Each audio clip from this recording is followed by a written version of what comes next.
These are some exercises to make clear that I have been talking about the universe that's tuned in by the human nervous system. I am not talking about some imaginary objective universe which exists apart from us, but only about the universe we experience. These exercises should make that more clear. Okay, the first exercise, get a friend to help you and hold the newspaper, walk slowly away from you until you can't read the headlines. Turn the page to make sure you can't read the headlines. Then have your friend read the top headline, and you will, if you're normal, you will immediately see it. Now, after doing these experiments is much more helpful than just hearing about them, by the way. Once you have tried this, and the headline suddenly becomes visible out of the blur, ask yourself, where is the headline? In the newspaper, in your brain, or in some relationship between the newspaper and your brain? Interacting. Where is it? Okay, that's the first exercise. Another exercise, go through your apartment or house, wherever you live, and pick up 12 to 15 objects, more or less at random. If you're looking at this on DVD, I suggest you turn it off right now and go get the objects so you won't stack them unconsciously to fit a theory. Okay, are you back? Now you got 12 to 15 objects. Sit down at a coffee table or a dinner table where you got lots of space and separate them into one group on the left and one on the right. On the left, put all the red objects, and on the right, put all the non-red objects. Now you might find that some objects are partly red. Where do you put them? That's the beginning of destroying the either-or that's dominated Western philosophy. But after you separate them into the red and the not red, including the things that are half red and half blue, which you don't know what to do with, then separate them a different way, things that float and things that don't float. If you have a balsa wood duck like I do, yeah, that's one thing that floats. If you got kids around, you probably got a rubber ball that will float. Otherwise, everything goes on the side that's non-floating. And then try another division, metallic things and non-metallic things. Using your own ingenuity, think of about 10 more ways of separating them. Notice how things move from left to right depending on how you separate them. And then ask, are the categories in the things as the medieval realist thought, or are they only in our heads as the nominalist thought? Or are they some relationship between our heads and the things? And do that exercise. It'll do you more good than hearing about it. Okay. Next exercise. Go to a place with a lot of green growing things.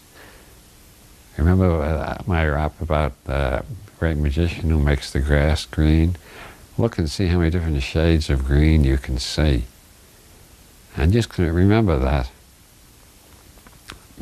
The few Western intellectuals, they're East Coast intellectuals, heirs of the Western Occidental intellectual tradition, who get beyond black and white, say, well, there are shades of gray. Look around, see how many shades of green you see. Newton divided the spectrum into red, orange, yellow, green, blue, indigo, violet, but that's the only convention that Newton invented. If you look, you see green has 20 shades, 30 shades, 40 shades, depending on how much you look. If you go to a paint store, you'll find dozens of shades of red, dozens of shades of orange. The way we got this black-white dichotomy, I think, is because of all the years spent poring over books which are black print on white paper. Occasionally your eyes get so tired you see a gray blur. So this is how we arrived at the marvelous conclusion: between the blacks and whites, occasionally there are grays. That is such bullshit. Look around you. The world is in glorious technicolor. See how many shades of green you can find, like I said. And remember the master who makes all those shades of green. Now get yourself a pair of shades or sunglasses or whatever you call them, and look at the same view and see how it's changed. Did the change occur in you, in the grass, and the glasses, or in some kind of relationship, a functional relationship? Now for the third one, which is only for the real hombres among you, the real tough guys. Dare to be your own czar. Smoke a joint and look at the same scene again. See how many shades of green you see this time. Are the greens in you, in your brain, in the shrubbery and grass and trees, in the pot? Where is the green? Okay, that's into that exercise. Next exercise, get a group of friends together and sit around and select somebody to be it. Whoever is it will take a watch, and without telling you how much time, will say go. And eventually will say stop. Between go and stop, you should have paper and ink for this too. Between go and stop, see how many sounds you hear. As soon as he says stop, right, as soon as it says stop, write down as many sounds as you can remember. And see who has the longest list in the group. Give them a round of applause for hearing more than anybody else, being the Sherlock Holmeses of the group, so to speak. And then see how many people in the group have heard sounds that weren't on that list. Now, whenever I've done this, I've always had groups of 30 to 300, and it always turns out almost every hand goes up. They heard sounds that weren't on that list. In a small group, it might not be that dramatic, but I think you'll find everybody has at least one sound that wasn't on that list. This again illustrates the difference between the tuned-in universe and the imaginary objective universe we think is out there.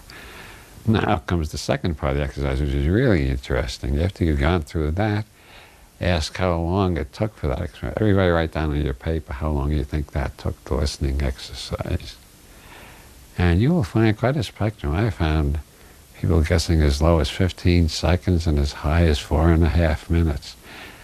And then don't let the person who did the timing tell you the correct time, because that's a mechanical, arbitrary convention. Just remember, everybody creates their own time, just like you create your own greens, your own reds, your own purples, or if you're a disciple of Ayn Rand, your own black and white and nothing else.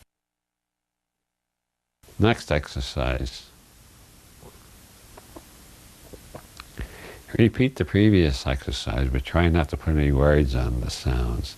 Just listen to the sounds. And every time you perform a word, oh, that's a car in the distance, that's my own breathing, brush away the words. Try to get more and more into the sounds and away from the words.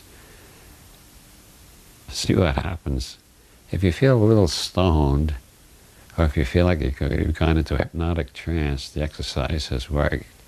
Otherwise, take a course in meditation somewhere. Next exercise. Get the same group together and have everybody describe the room next to the room you're in, the room they came to get into the room you're in. See how many differences arise about the colors of the walls, the colors of the rugs, how many objects are in the room, what sort of objects are in the room, whether there were flowers in the room or not. And by the way, when you're doing the separation into classes exercise, divide them into living things and non-living things. And for instance, we got a flower back here which constitutes a living thing. No, it doesn't. It's an artificial flower. Never trust what you see. If you meet a Buddha on the road, kill him. Now, and I repeat one more time, it's much more profitable. You cannot believe how much more profitable to do these exercises rather than just hearing about them. Do them.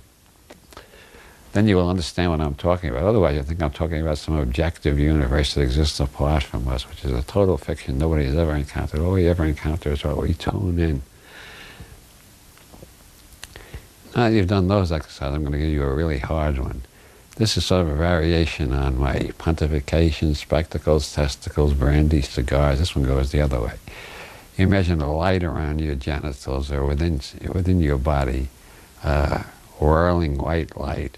Then you imagine one in your solar plexus, one in your throat, and one in your head. When you got all four of those lights glowing brightly. This requires some work in imagination and visualization. Keep the lights going until you can feel an increase in heat, and then make the light flow through these four chakras or centers or whatever, energy pockets or imaginary entities, whatever you want to call them, with the words, "There is no God." And stop and feel, experience a universe totally without God or anything remotely like God. Then move the white light here, and then here, and put in the words, "Except God." And where the two crosses meet, you have your heart, what's called the heart chakra. Let that open and let light and love pour out to all sentient beings, including the ones you can't stand. Especially the ones you are most inclined to regard with fear and loathing, such as maybe George Bush, or Osama bin Laden, or Fu Manchu, or Arnold Schwarzenegger, whoever is your pet peeve in the whole world. Let the love pour out to all of them. Keep repeating this exercise until you really feel the love pouring out. Then ask, where did the love come from? Did you create it? Was it there all the time, blocked by your usual preoccupations? And what does this do to your attitude towards the whole world? Finally, one final exercise. Divide everything you've ever tuned in into two categories, the material and the spiritual. And what you tuned in, of course, that includes what you've experienced, what you heard about. Everything anybody tells you, anything you read, that's part of the tuned in, you realize, I hope. Okay, divide it all up into the material and spiritual, and then go to a weekend intensive workshop on Zen Buddhism with lots of meditation exercises, and see if something's moved from the spiritual to the material, from the material to the spiritual. And remember, all through this weekend, keep remembering the greatest of all Zen koans. Somebody asked the Zen master, who is the Buddha? And he said, the one in the hall. I said, but the one in the hall is a statue, a piece of wood. He said, that's right. So what is the Buddha? He said, the one in the hall. Okay.